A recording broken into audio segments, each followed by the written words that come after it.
নমস্কার বন্ধুরা, তনুজ কিচেনে আপনাদের সকলকে আরও একবার স্বাগত জানাই। আজ আমি আপনাদের একটা দারুণ জিনিস দেখাবো। দেখতে পাওয়া যায় বাজারে, কিন্তু সচরাচর এরকম পাকা জিনিসও পাওয়া যায় না। এটা একটা গাছ পাকা ফল, কদবেল।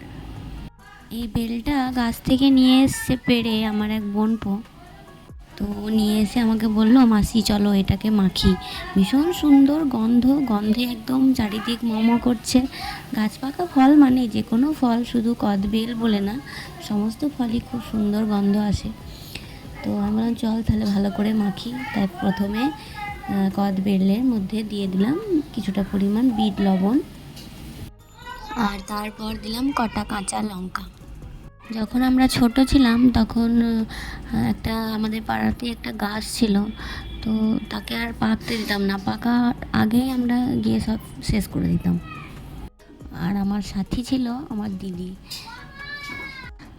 আর শুধু কদবেল না, সমস্ত গাছেই আমার ওঠা হয়েছে, যেমন খেজুর গাছ, আম গাছ, জাম গাছ। এই সমস্ত গাছে সে ফলগুলো পাকার আগেই যেতাম, দেখতাম 2 দিন 4 দিন অন্তর অন্তর যেতাম, পেকেছে কিনা দেখতাম, কবে পাকবে সেই আশায় বসে থাকতাম।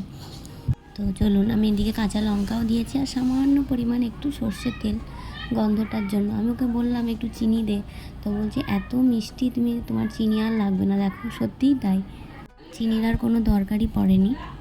চলুন, বেল মাখা হয়ে গেছে। ভিডিওটি কেমন লাগলো জানাবেন কিন্তু আমায়।